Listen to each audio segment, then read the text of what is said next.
Trying to film a video here. Do you mind?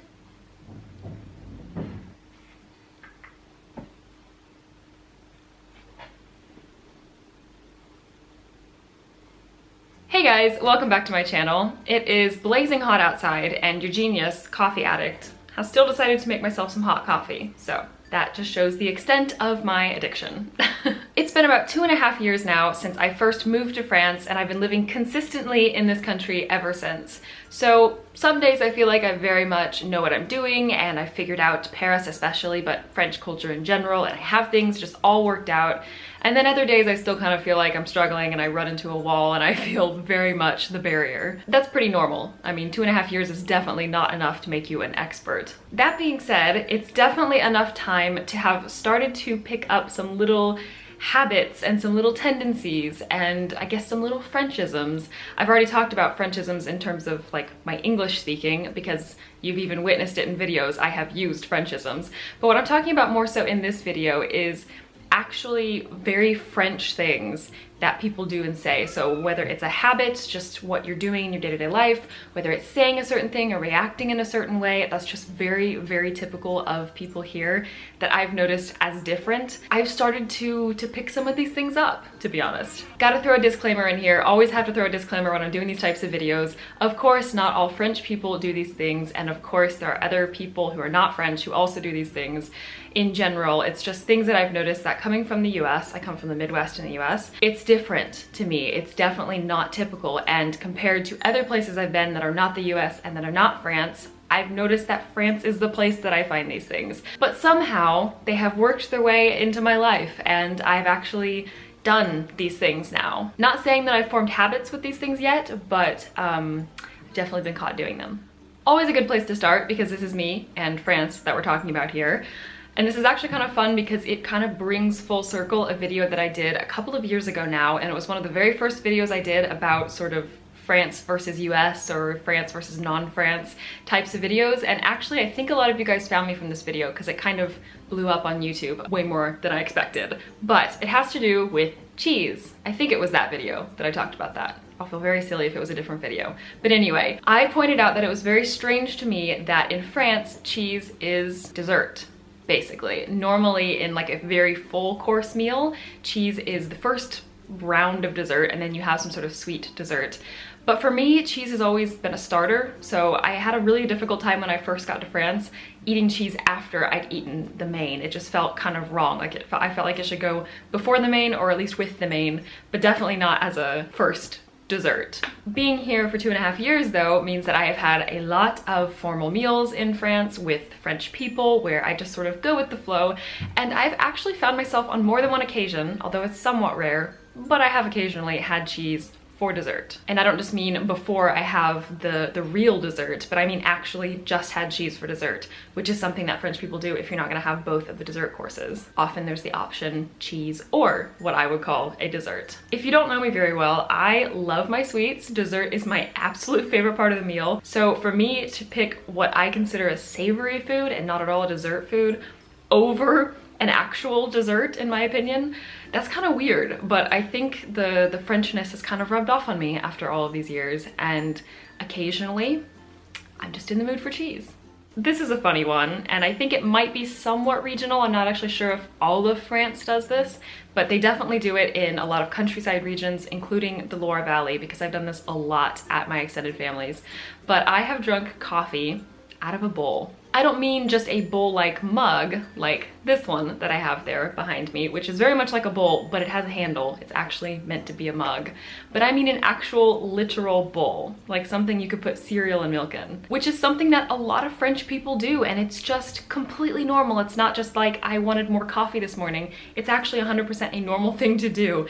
I thought I was absolutely crazy when I first saw it at my husband's family. Everyone's just sitting around drinking coffee out of bowls, and I was the weird one with an actual mug for my coffee. But then after a while, you know, you just kind of say, okay, sure, I'm gonna drink that much coffee anyway. Why not drink it out of a bowl? And on this note, if you're French or if you've lived in France before, then please let me know, did you notice people drinking coffee in bowls wherever you were?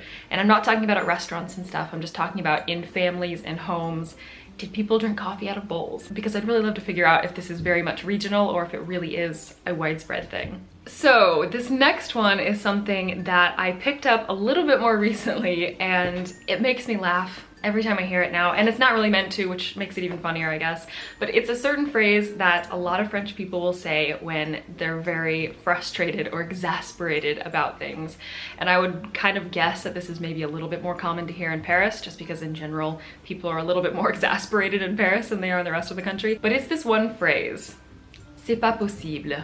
And you have to say it with the raised eyebrows or with a sigh or something very dramatic, because it's a very dramatic thing. C'est pas possible. C'est pas possible. C'est pas possible. C'est pas possible. Literally translated, this means it's not possible, but an English speaker would probably use something like, you gotta be kidding me. You use it basically when something's not going your way or you're super annoyed about something. So I have heard it at work, for example, when something doesn't go right and someone's stressed about something.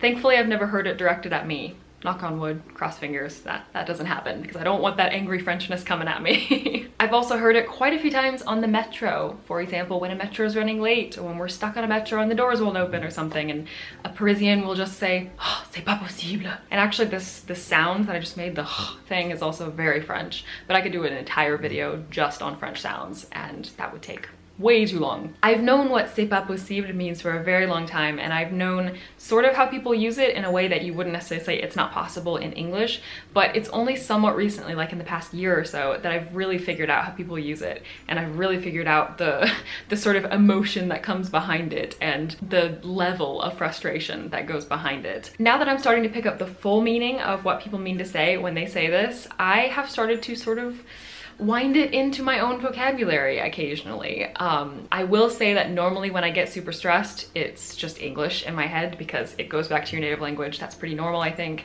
But I have definitely, within a French environment, when I'm around French people thinking in French, very much existing in French, I have said this before, and I have said it with the full French meaning, when in English I probably would have said, you gotta be kidding me. Despite this fact, it still does kind of crack me up, I will admit, when I hear a very frustrated French person say, c'est pas possible, I still sometimes smile when I'm in a good enough mood. I don't let them see it because I don't want that to mix with their annoyance, but I very much still am tickled by this phrase because it sounds so funny. And I gotta admit, it's kind of fun to say once in a while.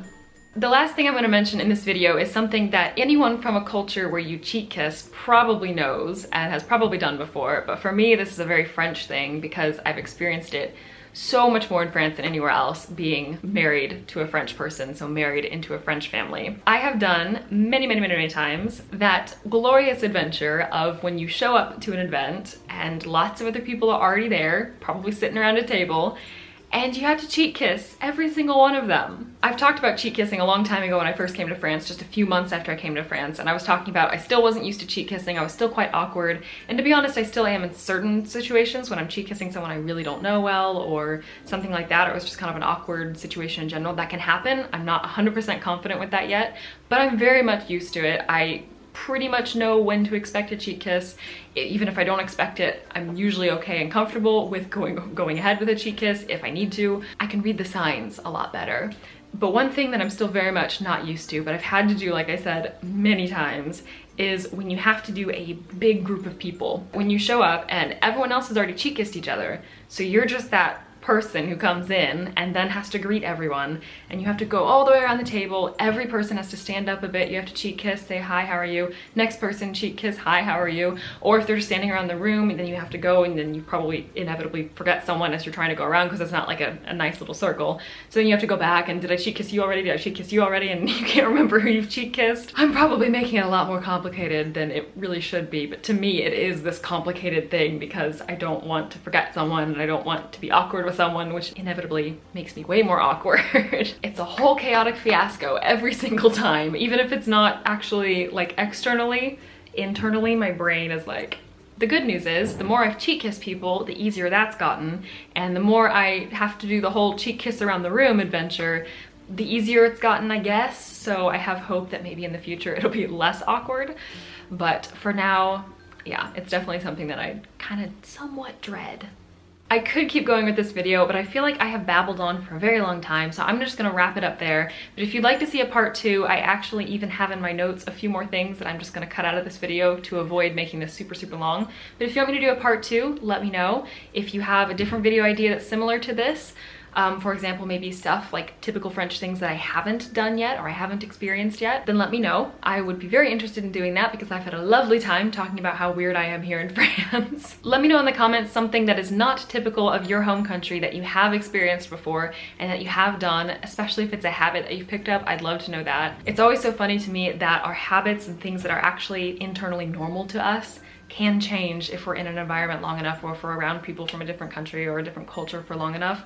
So definitely let me know. I'm always very fascinated to hear about that. I'm gonna drink this coffee now that I've been neglecting this entire time while I'm babbling. It's still somewhat warm. I'm a crazy person. It is in the middle of summer. Thanks so much for watching as always, and I will talk to you very soon in another video.